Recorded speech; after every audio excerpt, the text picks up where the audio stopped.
Okay. Yep. This is still Bob Clarkson, and I'm still going to ask the same question. Is that so?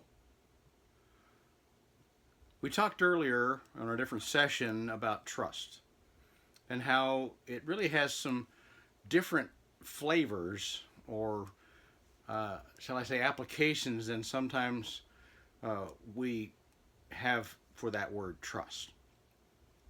So I'm going to pick it up again this morning because it hit me again a little bit harder about how important it is that we understand what trust is and what trust is not. Now, the thing that brought this back to mind, I think, was I was writing another devotional series, and it's called Engaging God. And it's about 12, 12 weeks of daily devotionals that give you kind of some primer thoughts to actually engage God for yourself, to enable you to deepen your relationship by asking the right questions and getting some of the right answers. And some are questions you've always had, and you had answers, but you didn't think they were satisfactory. But the bottom line is, I was working on this one devotional, and it goes like this. A lot of people confuse love and trust. If I love someone, I'll trust them. And I think you remember a little bit of the analogy of the boy who misused the credit cards, and his stepdad was all, unhappy, and his mama was unhappy. But, my experience with the boy had been rather be careful because he doesn't do well with credit cards. And so, in order to try to communicate to him, I trust you, they entrusted some pretty valuable stuff to him, and it didn't work out that well. So, as I was pondering this again, you can love people you don't trust. You can love people you don't even respect. So it's like love and trust. At one time, I was thinking they kind of went hand in hand. I trust those I love, and I love those I trust. But trust is a very unique and distinctly different thing from love. Love is purely an affection that I have toward another person, and it's an affection that actually prefers that they get what they want more than I get what I want. Now, those are the rare forms of relationships that we have, and we think of the highest as the marital union thing, but essentially BFFs, best friends forever, or most significant others, are the ones that we might sacrifice ourselves or some of our selfish desires to satisfy them, save their life, or just give them pleasure when it wasn't all that great for us. Like I used to go out for dinner with my wife, and she had this habit of wanting to try the new thing on the menu, and she is a very finicky eater, and I would know that she would not eat what that was, and I didn't want to either. But because I was thrifty enough, I wouldn't buy 3 meals for 2 people. I would let her order what I knew she wouldn't eat. Then I would order something I knew she liked and would eat. And inevitably, after 1 or 2 bites, we traded plates. So a lot of the times we went out, I was eating food I didn't even like just because I loved her.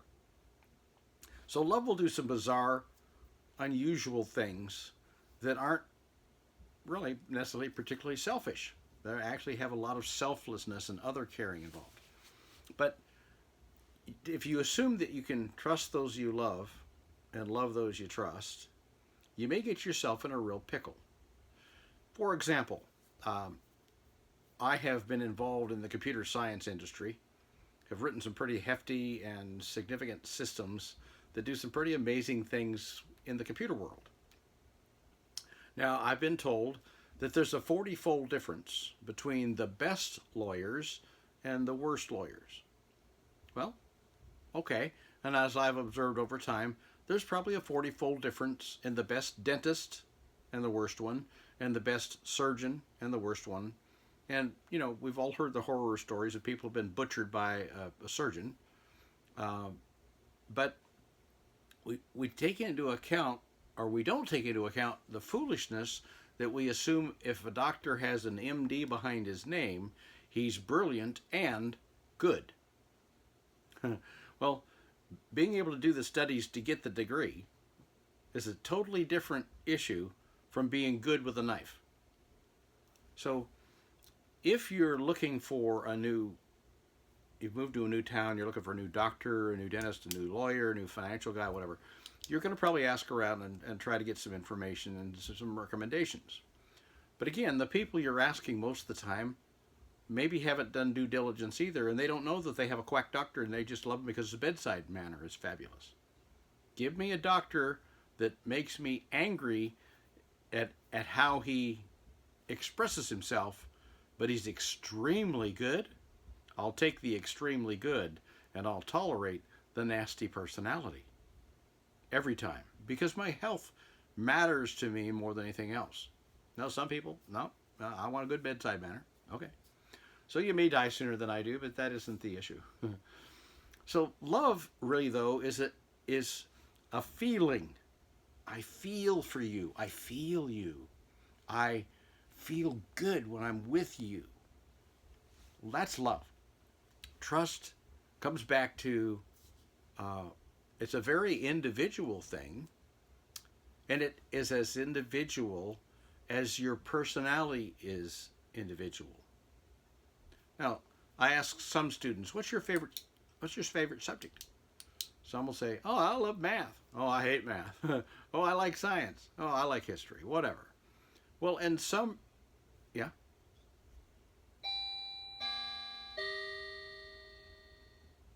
Uh-huh. Microphone is picking up my motion.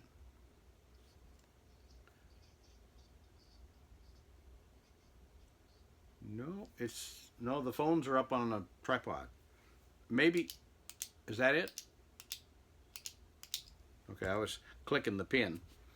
So we need to start over.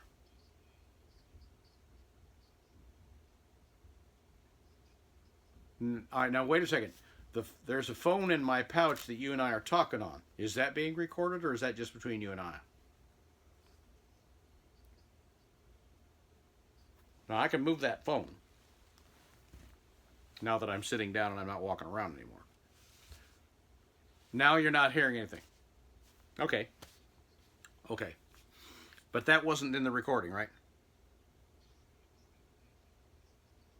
Okay. So I can pick up where I left off and continue? All right. I'll do that. Okay.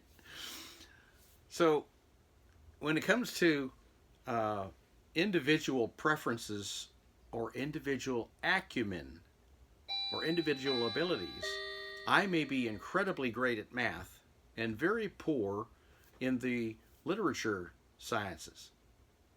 So you may want me to do your math work or your financial calculations or things that relate to my high ability area, but you wouldn't necessarily come to me to give you, to write a poem for you or to write some prose or those other kinds of things.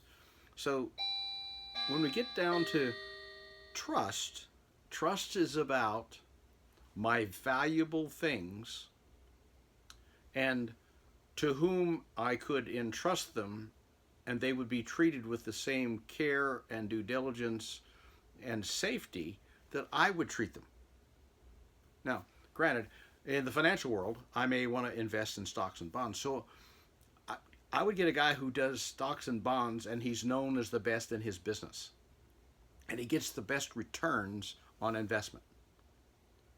But I would do the research. I wouldn't just go to any financial institution that says we'll be your stockbroker, or Charles Schwab or some of these others where I get it for free, and I'm making the decisions. I'm not all that bright. I'm going to probably make some bad ones, even if I can affect the trade.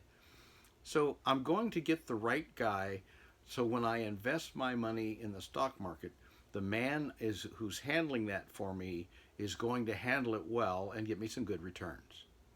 The same is true with a doctor. For example, I had to have knees replaced at one time.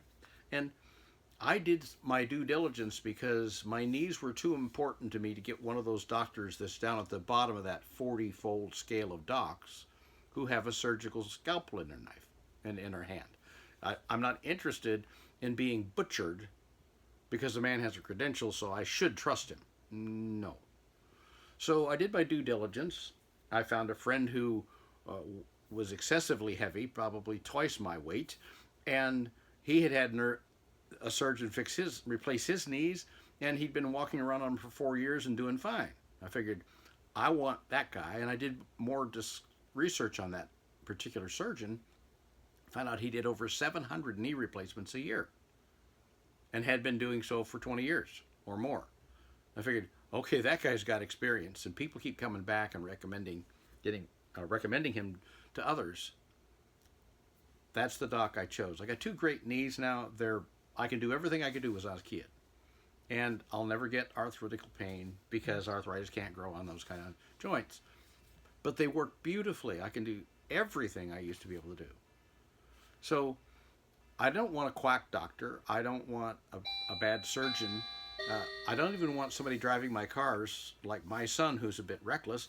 I don't let him use my cars because inevitably he drives kind of crazy and wild, and he'll crash into a curb and bend a wheel or something, and he always leaves me with the repair work. So it's like, 1, I don't want my car ruined in the first place, and 2, I don't want to have to pay all those bills. So when you're looking at trust, it isn't the same as loving. I can love somebody, but there is nothing that they can do that gives them the ability that's strong enough that I would entrust anything valuable that I have to their care. My cars, my houses, my people, all of those things. So be aware that, I think it was a former president used to say, trust but verify. Okay, well, what's that about? Well, you can do the entrusting of something important and valuable to someone else, but then if you haven't done enough due diligence up front to know for sure they're going to handle it right, just keep an eye out on the back end, and if it starts to go south, fetch the valuable back before they totally destroy it. Well, and I said in a previous talk, when I entrust my children to someone, for my children to have them as a babysitter, because they're too young to take care of themselves, if that babysitter happens to be a sexual predator and I didn't know it, and I find out years later my children were sexually abused in their childhood, and it caused all sorts of emotional stress and trauma for the rest of their lives, I'm responsible because it's my job to make sure. So Christians are particularly gullible, unfortunately, more than most others, and I think it's because, well, if you're a Christian, then you should be doing the right things, because now that you're a Christian, you know the right things to do. And that's not true, because the knowledge of good and evil came to every person when they were first born, and it's there, and we know it, but we still violate it because of our selfishness, and that's what sin is about. So, but Christians unfortunately sometimes say, well, if he goes to my church and he's a reputable deacon, and it's his daughter, and she's a singer in the youth group, and she goes to all the meetings and all that stuff, that I just assume that she would be trustworthy with my children. And then I find out later that wasn't the case. Now, again, it's not just Christians that are gullible. Other people do the same thing. A lot of people are abused by people that their parents entrusted them to. But again, love is an emotion. I have an affection for you. I will try to sacrifice for you. I may not have any talents, so I may not be able to be trusted with any of your stuff. But you don't have to trust me or be willing to entrust to my care anything that's valuable to you just because you say you love me. But a lot of people will throw that in your face. Whoa. Well, if you love me, you trust me. I get that from my son a lot about him wanting to borrow my nice cars. No, not going to happen this month. Not this year. Not this decade. Now, maybe by then I'll be dead and you'll have the cars and you can crash them all you want, but then I won't be around to have to pay the bill either. So keep in mind, we fall into this gullibility, whether we're Christians or not, because we want someone to be able to dump our valuables onto to care for a while so we can get a little release to go do something else. Oftentimes we make a poor choice of who we trust because we didn't plan far enough ahead to make the plan and make sure we'd done the right research. We had to take whoever was available because we waited to the last minute. So sometimes we force ourselves into situations where we actually entrust to untrustworthy people some of the things we care most about in life, some of the people we care most about. So consider this as you're looking at this.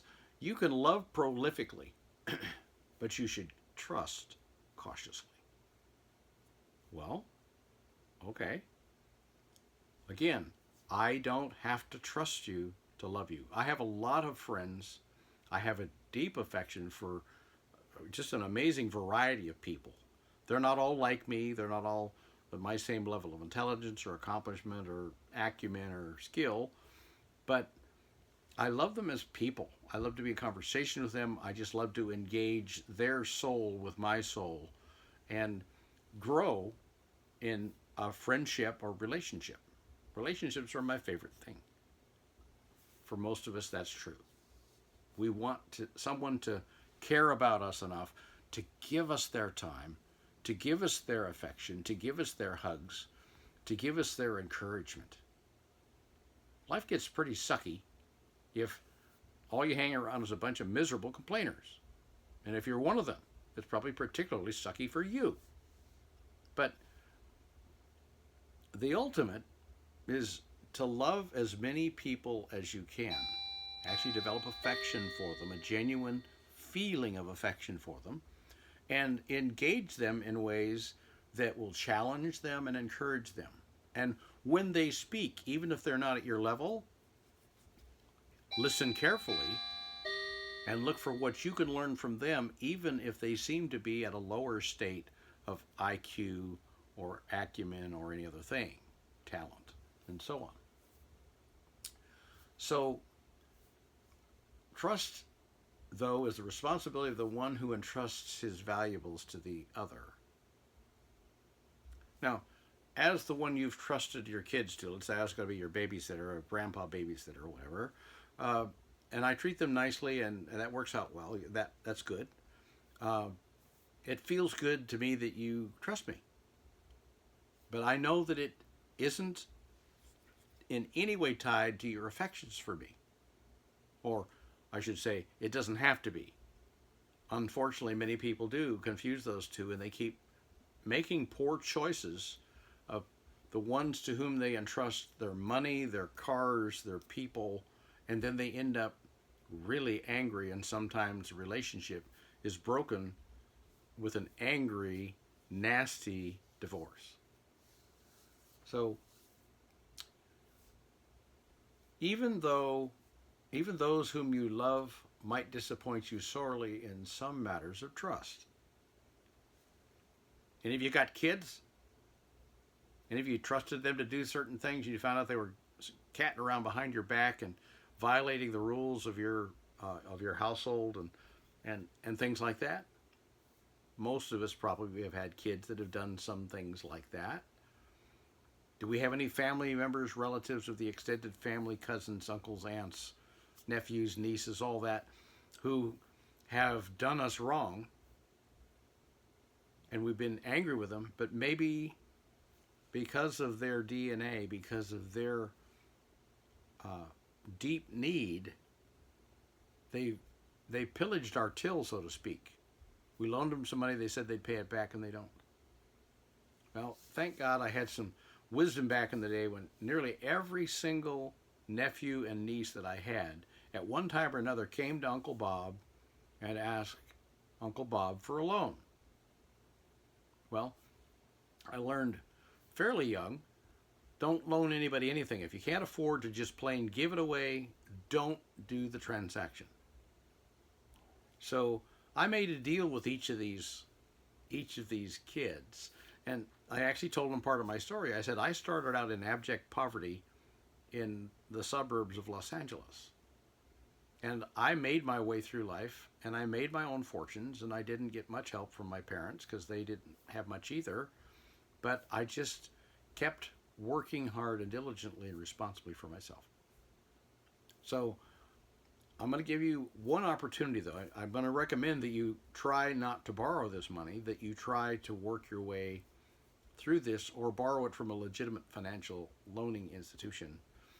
But try to learn how to live within your budget rather than borrowing money, paying it back, borrowing, paying back, because you end up just digging a deeper hole. Well, some of my nieces and nephews were not real happy that that was my suggestion. But in nearly every case, I'd say, okay, I will, one time, loan you a certain sum of money. I have my limits. But if you do not pay it back exactly as agreed, pay it back by the due date, pay every incremental payment toward the payment in the payment plan on time, don't miss one, don't be late with even one. If you do, don't come back and ask Uncle Bob again for money. And then it's on you because I said, I trusted you, you weren't trustworthy, you've proven that, so I won't do that. Everyone that I loaned money to, except one, broke the terms and never asked me again. One matched the terms. One didn't take a loan at all, and he's the most responsible nephew I have. And one I would trust most because he did what I told him I did. He did it on his own. He acted responsibly and worked his way out of the hole and kept himself out of the hole because he developed the right habits as to how to live that. So bear in mind, trust is a very individual thing. I can trust some people with nearly everything I have because we have similar value systems on so many of the things in life. And I have some people that I can't entrust anything to, that I may let them have something, but I know that it's going to cost me, and I'm willing to take the loss without anger, without breaking the relationship with them. So if you're going to trust, verify. If you're going to trust, do your due diligence. If you're going to trust, ensure that the one that you're entrusting this particular kind of valuable to, be it money, assets, people, that they can be trusted with that particular asset, that particular valuable. It's not, there's nothing shameful or wrong or rude about telling someone, I'm sorry, I don't see that you have the same value system that I do, so I don't think that's an asset that I should entrust to your care. I'll go find a financial analyst, or I'll find a lawyer or whatever. So don't be hoodwinked into believing you have to trust people with valuable things, that even if you're not sure they'll do them right, if you say you love them. And don't fall into this trap. Well, you say you love me, but you won't, let me borrow your car. Okay, I loan my cars to people that wreck them all the time. I don't care. I got past all that. But I do know the truth is that some are trustworthy and some are not. But it doesn't change my affection for them. And if I give something to another person who is not trustworthy in that area, and I know I'm doing it, I will never, ever, ever be angry because they acted according to their own ways and means of living and their own DNA sequence versus one I wish they'd had that was more like mine for that particular valuable. So give that some thought, but keep trust away from love because they're not related. And do the due diligence. And you'll live a happier life and have fewer arguments, fights, and breakups. This is Bob Clarkson. Is that so?